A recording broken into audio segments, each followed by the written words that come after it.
Selamat datang kembali di penelusuran kita. Hari ini kita fokus ke bagian 7 dari bukunya Dr. Julie Smith, Why Has Nobody Told Me This Before? Topik utamanya ini dia, tentang stres. Seperti biasa ya, ini rangkuman wawasan khusus buat Anda. Misi kita kali ini nih, kita coba pahami stres lebih dalam lagi. Jadi bukan cuma sebagai sesuatu yang negatif gitu yang harus cepet-cepet hilang. Kita mau gali apa kata Dr. Smith soal cara kerja stres. Dan yang lebih penting lagi, gimana kita bisa ngelolanya. Bahkan mungkin ya memanfaatkannya berdasarkan panduan di buku ini. Seringnya kan kita mikir, aduh pengen banget rasa cemas atau stres ini hilang aja gitu ya kan? Nah, mari kita bedah nih, perspektif lain yang ditawarin di bagian ini. Oke, kita mulai bongkar ya. Pertama, buku ini khususnya di bab 27, itu nakenin banget bedanya antara stres sama kecemasan atau anxiety. Dua hal ini sering ketuker loh dalam obrolan sehari-hari. Padahal ada bedanya loh, lumayan mendasar. Stres itu sendiri kan respons tubuh kita ya terhadap tuntutan atau tekanan. Bisa fisik, bisa psikologis. Nah, kalau kecemasan itu gimana? Kecemasan. Nah, ini dijelasin juga di bab 27. Itu lebih ke respon kita terhadap, antisipasi gitu. Atau prediksi bakal ada stres di depan. Apalagi kalau kita merasa, aduh kayaknya nggak mampu nih ngatasinnya. Jadi, ini seringkali lebih ke rasa takut akan rasa nggak nyaman yang mungkin muncul dari situasi stres itu. Bahkan sebelum kejadian beneran. Wah, menarik banget bedanya.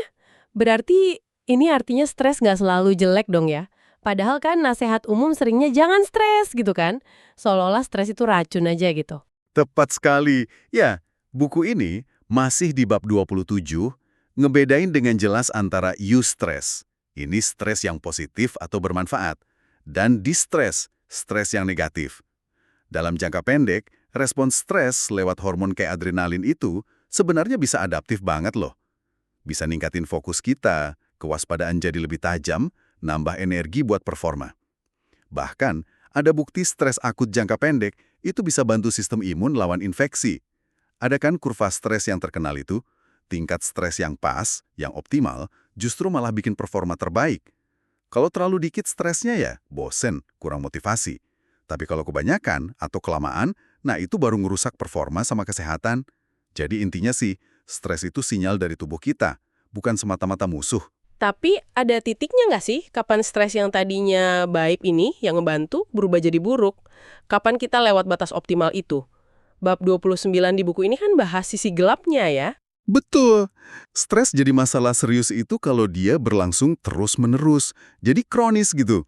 Tubuh kita kan nggak didesain buat mode siaga atau fight or flight kelamaan.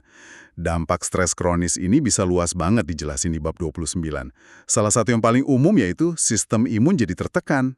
Ini ngejelasin kenapa banyak orang pas baru mulai liburan setelah kerja keras banget, malah sakit. Klasik banget itu. Selain itu, stres kronis juga bisa ganggu fungsi otak bagian depan. Kayak kemampuan kita ngontrol impuls, bikin keputusan rasional, bisa ganggu memori juga, kemampuan belajar, dan tentu aja bisa bikin capek fisik, mental yang, ekstrim banget. Buku ini juga nyebut burnout secara spesifik ya di bab 29. Kita seringnya kaitin sama kerjaan nih. Tapi emang cuma soal kerjaan aja. Nggak selalu sih. Burnout itu sindrom akibat stres kronis yang nggak berhasil dikelola dengan baik, bisa di area mana aja dalam hidup yang nuntut energi emosional, fisik, gede terus-terusan. Bisa jadi konteksnya kerjaan, tapi sangat mungkin juga terjadi kalau kita jadi pengasuh, caregiver, ya, atau orang tua, mahasiswa, bahkan pas lagi ngejar tujuan pribadi yang intens banget. Gejala utamanya ada 3 biasanya. Kelelahan emosional yang dalam banget, rasanya terkuras gitu, nggak bisa ngasih apa-apa lagi. Terus sinisme atau depersonalisasi. Jadi sikapnya negatif, cuek, atau ngerasa asing sama kerjaan atau orang lain. Dan yang ketiga, perasaan pencapaian pribadi menurun. Merasa nggak efektif, nggak mencapai apa-apa. Nah, Dr. Smith di bukunya nyorot 5 area ketidakcocokan atau mismatches antara kita sama lingkungan yang sering jadi akar burnout. Misalnya, kurangnya kontrol atas situasi. Kurangnya penghargaan. Ini nggak cuma duit ya, tapi juga pengakuan sosial, apresiasi gitu. Terus, komunitas yang buruk. Kurang dukungan sosial, ada konflik, atau nggak ada rasa memiliki. Rasa diperlakukan tidak adil, dan terakhir, Ada konflik antara tuntutan situasi sama nilai-nilai pribadi kita. Dan bab 29 juga ngingetin kita soal tanda-tanda fisik sama mental dari stres kronis yang perlu kita waspadai ya. Kayak alarm dari badan kita gitu kan. Iya, penting banget buat peka sama sinyal-sinyal ini. Soalnya sering kita abain aja sampai udah telat. Contohnya, gangguan tidur terus-menerus. Entah susah tidur, sering kebangun, atau malah tidur kebanyakan tapi tetap capek pas bangun. Perubahan nafsu makan yang drastis. Bisa jadi makan jauh lebih banyak, biasanya makanan nggak sehat, atau sebaliknya, malah hilang nafsu makan. Mood juga berubah, jadi gampang marah, gampang tersinggung, cemas, atau sedih tanpa sebab jelas. Terus, susah konsentrasi, gampang lupa, susah bikin keputusan. Ngerasa nggak bisa lepas gitu, mikirin terus sumber stresnya. Misalnya kerjaan, padahal lagi istirahat. Lalu ada gejala fisik yang sering muncul, sakit kepala bolak-balik, otot tegang, terutama leher bahu, masalah pencernaan, sakit perut, mual atau pola BAB berubah, dan ada perasaan umum kayak kewalahan, overwhelmed, sama tugas sehari-hari yang biasanya sih bisa dihadapi. Buku ini pakai analogi ember kan, kita semua punya kapasitas. Tuntutan hidup ngisi ember, itu aktivitas pemulihan, istirahat, itu ngosonginnya. Kalau yang masuk terus lebih banyak dari yang keluar, ya pasti meluap embernya. Nah, ngenalin tanda-tanda ini, langkah pertama buat mulai nyimbangin lagi isi ember kita. Oke, jadi jelas ya, stres itu nggak bisa dan mungkin emang nggak seharusnya dihilangin total dari hidup kita. Pertanyaannya sekarang, gimana caranya berteman sama dia? Biar ember tadi nggak luber gitu. Nah, buku Dr. Smith di bab 30 nawarin beberapa alat praktis nih. Kita mulai dari yang paling dasar deh, yang sering banget kita dengar tapi mungkin jarang dipraktekin beneran. Pernafasan. Ya, teknik pernafasan ini salah satu alat paling ampuh, paling cepat buat ngaruhin sistem saraf otonom kita secara langsung. Bisa bantu kita pindah dari mode siaga yang simpatetik itu ke mode istirahat dan cerna atau parasimpatetik yang lebih tenang. Kuncinya seperti dijelasin di buku dan juga dibahas di bab 24 soal nenangin cemas ya, itu bikin hembusan nafasnya, ekshalasinya lebih panjang dan sedikit lebih kuat dari tarikan nafas atau inhalasi. Misalnya, tarik nafas hitung 4, hembusin nafas hitung 6 atau 8 gitu. Secara fisiologis, ini bakal aktifin saraf vagus yang bantu pelanin detak jantung, nenangin sistem saraf. Tujuannya bukan bikin rileks total sampai ngantuk ya, tapi capai kondisi yang disebut calm alertness. Tenang, tapi tetap waspada. Ini bikin kita bisa mikir lebih jernih, respon situasi lebih efektif, bukan reaktif. Plusnya lagi, bisa dilakuin di mana aja, kapan aja, nggak perlu alat, dan efeknya cepat kerasa. Oke, selain napas sebagai alat langsung buat menenangin sistem saraf, bab 30 juga bahas sesuatu yang lebih ke mindset ya, atau perspektif. Terhubung sama tujuan yang lebih besar atau purpose, ini gimana ceritanya bisa bantu hadapi stres sehari-hari? Kayaknya agak jauh ya koneksinya. Ini koneksi yang mungkin nggak langsung kelihatan, tapi kuat banget loh. Penelitian yang disebut di buku nunjukin kalau kita bisa lihat makna atau tujuan lebih besar dari apa yang kita lakuin, sesuatu di luar kepentingan atau pencapaian diri sendiri, kita cenderung jadi lebih tangguh, lebih resilient ngadepin stres dan kesulitan. Contohnya nih, kalau kita lihat gimana kerjaan kita itu nyumbang sesuatu yang positif buat orang lain, buat komunitas, atau dukung nilai yang kita anggap penting, nah, tantangan dan tekanan yang kita hadapi itu bisa kerasa beda. Fokus ke tujuan yang lebih besar ini bisa ngubah cara kita nge-frame stresornya. Bahkan bisa ngurangin respon stres fisiologis kita. Tantangan yang sama bisa kerasa lebih ringan atau lebih berharga dihadapi kalau kita tahu itu demi sesuatu yang bermakna buat kita. Lalu ada mindfulness atau kesadaran penuh. Kata ini populer banget sekarang.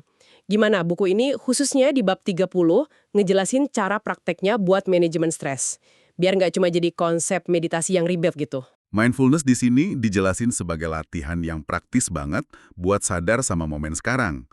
Ini tentang sengaja ngarahin perhatian kita ke apa yang lagi terjadi sekarang. Apa yang kita rasain di badan, pikiran apa yang lewat, emosi apa yang muncul, apa yang kita lihat, denger, cium. Tanpa ngejudge, tanpa nyoba ngubah, dan tanpa kebawa arus. Buku ini nekenin, mindfulness itu bukan cuma soal duduk meditasi formal setengah jam gitu. Bukan. Dr. Smith nyaranin kita buat ngelatih otot mindfulness ini dalam aktivitas sehari-hari aja, yang sering kita lakuin otomatis. Contohnya, pas jalan kaki, coba rasain telapak kaki nyentuh tanah, perhatiin gerakan lengan, rasain udara di kulit. Pas mandi, perhatiin sensasi suhu air, bau sabun, suara air. Bahkan pas sikat gigi, perhatiin sensasi sikat di gigi, rasa pasta giginya. Dengan ngelatih perhatian kita ke pengalaman sensorik saat ini secara rutin, kita ngelatih kemampuan otak buat ngendaliin fokus. Biar nggak gampang keseret pikiran cemas soal masa lalu atau masa depan. Biar hadir di sini sekarang. Ini bisa jadi janggar yang kuat banget pas lagi ada badai stres. Satu lagi konsep yang lumayan unik nih dibahas di bab 30. Nyari pengalaman awe atau rasa takjub. Gimana ceritanya rasa takjub ini bisa jadi penawar stres? Awe itu emosi kompleks yang kita rasain pas kita ketemu sesuatu yang luas banget, megah, indah, atau kuat banget, yang rasanya di luar pemahaman kita sehari-hari. Bisa dipicu sama pemandangan alam spektakuler, kayak langit malam penuh bintang, gunung tinggi, laut luas. Bisa juga dari karya seni atau musik yang luar biasa, atau lihat tindakan baik manusia yang inspirasi, bahkan dari pemahaman ilmiah baru soal alam semesta. Pengalaman awe ini punya efek psikologis menarik. Dia cenderung bikin masalah dan khawatir pribadi kita jadi terasa lebih kecil gitu, dalam skema yang lebih besar. Ngasih perspektif baru, seringnya micu rasa syukur, rasa terhubung sama sesuatu yang lebih besar dari diri kita, dan kerendahan hati. Secara efektif, awe itu bantu kita keluar sejenak dari fokus pikiran stres kita yang sempit gitu, dan lihat gambaran lebih luas. Buku ini nekenin kita nggak perlu jalan-jalan jauh buat ngalamin awe. Momen-momen kecil, rasa takjub, bisa ditemuin sehari-hari kok kalau kita latih diri buat nyari dan terbuka buat ngerasain. Misalnya, perhatiin detail indahnya sekuntum bunga, atau kompleksnya pola awan. Nah, selain alat-alat yang sifatnya lebih ke dalam iri ya, kayak atur napas, ubah mindset, latih mindfulness, cari aware, bab 30 juga ngingetin lagi soal pilar eksternal yang krusial banget, koneksi sosial. Gimana nih perannya sebagai peredam stres? Betul sekali. Koneksi sosial yang kuat, yang suportif, itu secara konsisten terbukti jadi salah satu faktor pelindung atau buffer terpenting terhadap dampak negatif stres. Merasa terhubung sama orang lain, merasa dipahami, didukung, jadi bagian dari komunitas yang tadi kita singgung ya, kurangnya komunitas itu salah satu risiko burnout, itu bisa signifikan banget ngurangin beban psikologis, bahkan fisiologis dari stres. Sebaliknya, isolasi sosial justru bisa memperbesar respon stres dan naikin resiko masalah kesehatan mental dan fisik. Berbagi beban pikiran atau perasaan sama orang yang kita percaya, atau sekedar merasa nggak sendirian ngadepin kesulitan, itu bisa bikin perbedaan besar banget dalam kemampuan kita ngatasin stres. Ini kebutuhan dasar manusia sih. Nah, sekarang kita masuk ke bagian yang praktis banget dan seringkali jadi momen paling menantang nih. Gimana ngadepin situasi tekanan tinggi yang nggak bisa kita hindari? Misalnya, wawancara kerja penting, ujian akhir, presentasi gede di depan klien atau bos. Bab 31 buku ini khusus bahas coping when it counts. Bertahan pas situasi benar-benar nuntut. Tujuannya di sini kan bukan buat rileks total ya, tapi justru biar bisa tampil optimal di bawah tekanan. Ya, ini skenario di mana kita mungkin perlu manfaatin energi stres itu sendiri, bukan malah ngelawan mati-matian. Kuncinya, seperti ditekankan di bab 31, ada di mindset kita terhadap respons stres fisik yang kita alami. Riset yang dikutip di buku nunjukin kalau cara kita menginterpretasikan sinyal tubuh kita kayak jantung deg-degan, nafas cepat, tangan keringetan, itu ngaruh banget ke performa kita. Kalau kita lihat tanda-tanda ini terus mikir, waduh panik nih, pasti gagal, ya kemungkinan besar kita bakal beneran keganggu sama cemasnya itu. Tapi kalau kita bisa me-frame ulang, oke, badan gue lagi siapin energi nih, ningkatin waspada sama fokus buat hadapin tantangan ini. Nah, kita bisa arahin energi itu lebih konstruktif. Gingetin diri sendiri kalau respons stres ini sebenarnya bisa bantu kita tampil lebih baik, kasih energi dan fokus. Itu udah terbukti secara empiris ningkatin performa beneran di situasi tekanan tinggi. Ini soal ngubah cerita di kepala kita tentang arti sensasi fisik itu. Penggunaan bahasa pas kita ngomong ke diri sendiri, self-talk, di momen krusial ini jadi penting banget juga ya. Bab 31 nyinggung ini juga. Penting banget. Buku ini nyaranin buat hindari instruksi negatif, kayak jangan gugup, atau jangan sampai salah. Soalnya otak kita cenderung susah proses kata jangan, malah fokus ke kata negatifnya. Gugup, salah. Afirmasi positif yang kerasa kosong atau nggak kita yakini beneran, kayak pasti bisa, atau aku yang terbaik, juga bisa jadi nggak efektif. Malah bisa kontraproduktif kalau rasanya nggak otentik pas itu. Sebaliknya, disaranin pakai bahasa yang lebih konkret, faktual, dan fokus ke proses atau tindakan spesifik yang perlu dilakuin sekarang. Misalnya, daripada bilang, aku harus tampil sempurna, mending fokus ke instruksi kecil kayak, tarik nafas dalam sebelum mulai ngomong, fokus ke satu pertanyaan ini aja dulu, ingat 3 poin utama yang udah disiapin, atau perhatiin bahasa tubuh lawan bicara. Bahasa yang fokus ke tindakan spesifik dan bisa dikelola ini lebih bantu ngarahin perilaku kita secara efektif daripada penilaian umum atau harapan gak realistis. Di situasi tekanan tinggi kayak gini, seringkali yang paling bikin lumpuh itu bukan cuma stres fisiknya ya, tapi juga ketakutan mendalam akan gagal, dan mungkin yang lebih dalam lagi, rasa malu atau shame yang bisa muncul kalau kita ngerasa nggak sesuai ekspektasi. Bab 31 secara khusus bahas cara ngatasin rasa malu ini. Ya, ini poin krusial banget karena rasa malu bisa jadi salah satu emosi manusia yang paling sakit dan bikin lumpuh. Penting bedain sama rasa bersalah ya, guilt. Rasa bersalah biasanya terkait perilaku spesifik. Aku melakukan sesuatu yang salah. Kalau rasa malu, itu nyerang inti diri kita. Aku adalah orang yang buruk, nggak berharga, cacat. Kegagalan atau penolakan di situasi penting bisa micu respon stres hebat dan seringkali aktifin keyakinan negatif inti tentang diri kita ini. Rasa malu inilah yang bisa bikin kita pengen narik diri, sembunyi, atau malah nyerang orang lain. Nah, Dr. Smith nekanin pentingnya bangun ketahanan malu, shame resilience. Ini bukan berarti tujuannya biar nggak pernah ngerasa malu sama sekali ya. Itu mungkin nggak realistis buat kebanyakan orang. Sebaliknya, ketahanan malu itu kemampuan buat ngenalin kapan kita lagi kena rasa malu, paham pemicunya, lewati pengalaman itu tanpa hancur, dan akhirnya belajar dan tumbuh dari situ. Dengan tetap jaga harga diri. Gimana langkah-langkah praktis yang disaranin di buku Dr. Smith di bab 31 itu buat bangun ketahanan malu ini? Buku ini ngurain beberapa langkah kunci yang bisa kita latih secara sadar. Pertama, penting banget buat bisa misahin tindakan atau hasil, kegagalan, dari identitas diri. Latih diri buat bilang, aku bikin kesalahan di presentasi itu, atau aku gagal wawancara ini. Bukan, aku adalah orang gagal atau aku emang nggak berguna. Pisahin doing dari being. Kedua, praktikkan self-compassion. Coba ngomong ke diri sendiri dengan nada pengertian, baik, dan dukung. Sama kayak yang bakal kita kasih ke sahabat baik yang lagi ngalamin hal serupa. Akui sakitnya, tapi hindari kritik internal yang kejam. Ketiga, normalisasi pengalaman.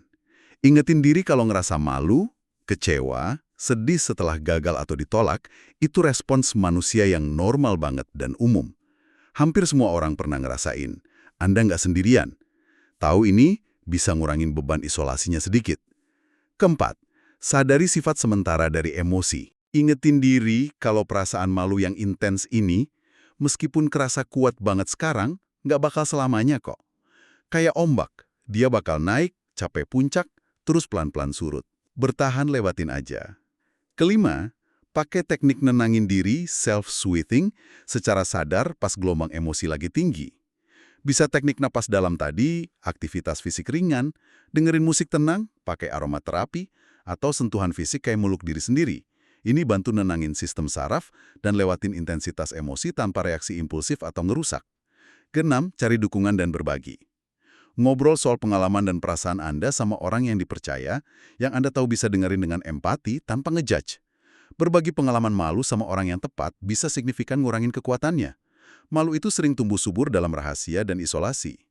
Ketujuh, setelah emosi awal agak reda, fokus lagi ke nilai-nilai values Anda.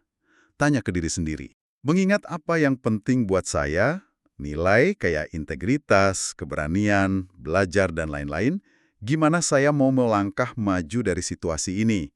Pelajaran apa yang bisa diambil? Gimana saya bisa bertindak biar saya merasa lebih baik tentang diri sendiri pas lihat ke belakang nanti? Intinya, seperti ditekankan berulang kali di buku ini soal belajar jadi pelatih yang suportif dan bijak buat diri sendiri, bukan jadi kritikus internal yang paling kejam. Jadi kalau kita tarik benang merahnya nih, dari penelusuran kita di bagian 7 buku Dr. Julie Smith soal stres, poin utamanya adalah stres itu bagian hidup yang nggak terhindarkan, punya tujuan, dan nggak selalu negatif. Dia bisa jadi sinyal penting, bahkan sumber energi dan fokus kalau dikelola dengan baik. Kuncinya ada di pemahaman kita, gimana kita nge-frame di pikiran, mindset, dan alat-alat yang kita pakai buat ngelolanya. Alat-alat ini termasuk teknik fisik kayak napas sadar, latihan mental kayak mindfulness, dan cari makna atau away. Bangun dan jaga pilar luar kayak koneksi sosial yang sehat. Dan yang mungkin paling dasar ya, bangun hubungan yang lebih baik, lebih suportif, penuh kasih sayang sama diri kita sendiri, terutama pas lagi hadapin gagal dan rasa malu. Dan penting buat diingat ya, semua ini tuh keterampilan hidup, life skills, gitu. Sama kayak belajar main musik atau bahasa baru, ngembangin kemampuan kelola stres, dan bangun ketahanan itu butuh latihan konsisten, sabar, diulang-ulang, dan mau nyoba lagi pas gagal. Nggak ada tombol ajaib atau jaminan hidup bebas stres sepenuhnya. Tapi dengan terus ngelatih alat-alat ini, Anda bisa jadi navigator yang lebih tangguh dan terampil buat ngarungi lautan tantangan hidup yang nggak terhindarkan itu dengan cara yang lebih sehat dan konstruktif buat diri Anda. Sebagai penutup nih buat pembahasan kali ini, kami mau tinggalin satu pemikiran buat Anda renungkan. Kalau Anda mulai coba lihat stres bukan cuma sebagai musuh yang harus dibasmi, tapi juga sebagai sinyal atau bahkan potensi sumber energi dan fokus, perubahan kecil apa dalam cara Anda biasanya merespons atau nyiapin diri hadapin situasi penuh tekanan yang bisa Anda coba terapkan mulai minggu ini? Mungkin cuma nyoba satu teknik napas sebelum rapat penting, atau luangin 2 menit buat sadar sensasi pas jalan kaki, atau coba lihat makna lebih besar di balik tugas yang kerasa berat. Terima kasih sudah menyimak pembahasan kita kali ini. Sampai jumpa di penelusuran berikutnya.